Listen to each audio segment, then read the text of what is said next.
पण शेवटी पक्ष हा कोणाच्या विचाराने चालतो, तो पवार साहेबांच्या विचाराने. आम्ही पवार साहेबांकडे बघतोय आणि तो पक्ष दादा चालवतात. त्यामुळे शेवटी निर्णय हे दोन मोठ्या नेत्यांना तिथे घ्यायचा आहे. भाजपची स्टाईल बघा की हळूहळू कुठल्याही मित्र पक्षाला ते संपवतात. अशा त्या पक्षामध्ये असणाऱ्या सुद्धा अनेक कार्यकर्ते, पदाधिकारी, नेत्यांना आता वाटायला लागलेलं आहे की पक्ष एकत्रित असेल ना तर पवार साहेब आणि दादा एकत्रित असेल तर त्याचा फायदा त्या पक्षाला सुद्धा होणार आहे. कुठल्याही पक्षामध्ये, संघटनामध्ये बदल हे होत राहतात, बदल हे करावे लागतात. पण पवार साहेबांची स्टाईल जर आपण बघितली तर पवार साहेब सगळ्यांना विश्वासात घेतात. कारण पवार साहेबांचं मत असं आहे की एका नेत्यामुळे पक्ष चालत नसतो, पदाधिकारी आणि कार्यकर्त्यांमुळे आणि फ्रंटलचे जे सर्व पदाधिकारी यांच्यामुळे पक्ष चालतो. आणि हे जे सर्व लोक आज इथं आलेले ते खऱ्या अर्थाने आपल्या पक्षाची ताकद आहे. त्यामुळे या लोकांना विश्वासात घेऊन पुढे काय करायचं, कसं करायचं, स्थानिक स्वराज्य संस्थेचे जे इलेक्शन आहे ते कसे लढायचे या बाबतीत कुठेतरी चर्चा होईल. त्याच्याच बरोबर आपण जर बघितलं तर आज महाराष्ट्रामध्ये खऱ्या अर्थाने एक ताकदवान विरोधी पक्ष आज दिसत नाही. सगळे गोंधळात आहेत. कसा विरोध करायचा, लोकांची बाजू कशी मांडायची हे आज कोणालाही त्या ठिकाणी कळत नाही. त्यामुळे इथं असणाऱ्या पदाधिकाऱ्यांचं मत असं आहे की लोकांच्या बाजूने विषय मांडत असताना आदरणीय पवार साहेब, सुप्रियाताई यांच्या मार्गदर्शनाखाली बदल हा करावा लागेल. मोठे नेते जे सांगतील तो बदल करावा लागेल. पण यांच्यावर विश्वास ठेवून येत्या काळामध्ये आक्रमक पद्धतीने आपल्याला भूमिका ही लोकांची मांडावी लागेल.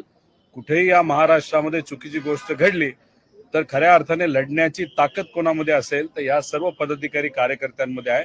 फक्त दिशा आणि काही नवीन स्टाईल, ज्या नवीन पद्धती असतात, राजकारण बदलत चाललेलं आहे, विचार तेच ठेवून पद्धती बदलाव्या लागतात. त्या सगळ्या गोष्टीवर चर्चा होऊन पवार साहेब जो निर्णय घेतील आणि आमचे प्रमुख नेते जो निर्णय घेतील तो आम्ही स्वीकारून आम्ही तिथं काम करत राहू.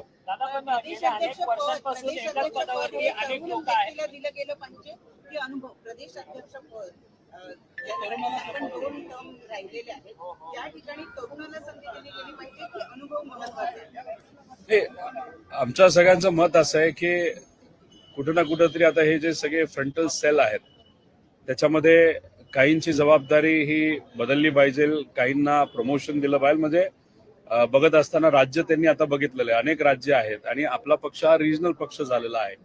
त्यामुळे उद्या जाऊन आपल्याला दुसऱ्या राज्यामध्ये सुद्धा काय करता येईल का, आता दिल्लीचं इलेक्शन त्या बाबतीत काय भूमिका घेतली जाईल ते आपल्याला बघावे लागेल. पण याच्यात काही जबाबदाऱ्या मोठ्या नेत्यांवर तिथं देणं अतिशय महत्वाचं आहे. अनुभव हा महत्वाचा आहे. पण आज आमच्या पक्षामध्ये सगळ्यात अनुभवी नेता कोण असेल तर आदरणीय पवार साहेब, जे आम्हा सगळ्यांना मार्गदर्शन करतील. जयंत पाटील साहेब आहेत, त्यानंतर आव्हाड साहेब आहेत, अनिल देशमुख साहेब आहेत, शशिकांत शिंदे आहेत, त्याच्याच बरोबर इतरही सर्व हे मार्गदर्शन करतीलच.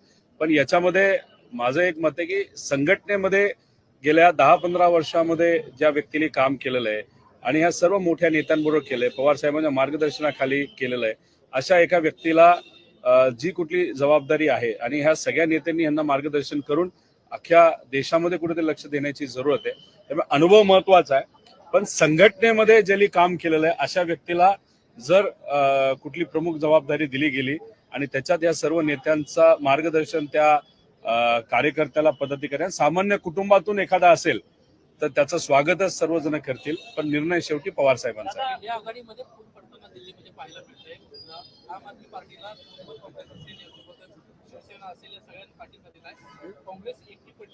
माझं एकच मत आहे की इंडिया आघाडी घ्या नाही तर महाविकास आघाडी. लढायचं असेल तर एकत्रित लढावं लागेल, एका विचाराने लढावं लागेल. जर आपण बघितलं तर ईव्हीएम बद्दल सगळ्यांना प्रश्नचिन्ह आहे, लोकांना प्रश्नचिन्ह आहे.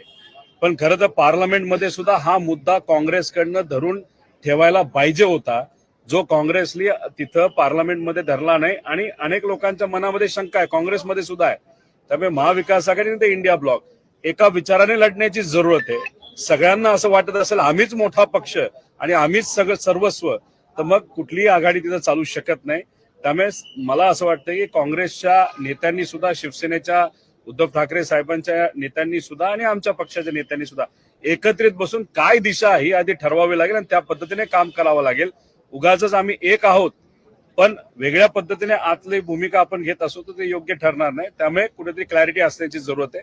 आणि दिल्लीमध्ये म्हणजे दिल्लीचं खरं राजकारण मला तेवढं कळत नाही, पण काँग्रेसली आणि आपली एकत्रित येऊन जर इलेक्शन ते लढले तर कदाचित चांगलं जाऊ शकतं.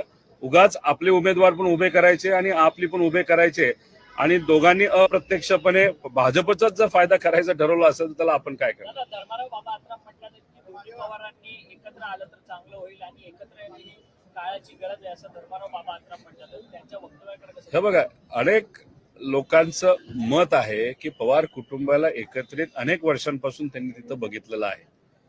आणि जर आज आपण बघितलं तर भाजपची स्टाईल बघा की हळूहळू कुठल्याही मित्र पक्षाला ते संपवतात.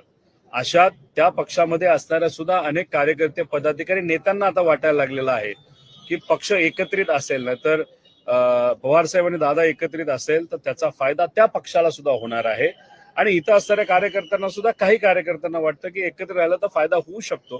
पण शेवटी हा निर्णय माझ्या लेवलला नाही तर लोकांच्या लेवलला नाही. आम्ही संघर्षाची भूमिका तिथं घेतलेली आहे. पण शेवटी पक्ष हा कोणाच्या विचाराने चालतो तर पवार साहेबांच्या विचाराने. आम्ही पवार साहेबांकडे बघतोय आणि तो पक्ष दादा चालवतात. त्यामुळे शेवटी निर्णय हे दोन मोठ्या नेत्यांना तिथं घ्यायचा आहे. दादा तो सण जवळ येतो कारण की पत्रिका वाटताय 16 तारखेच्या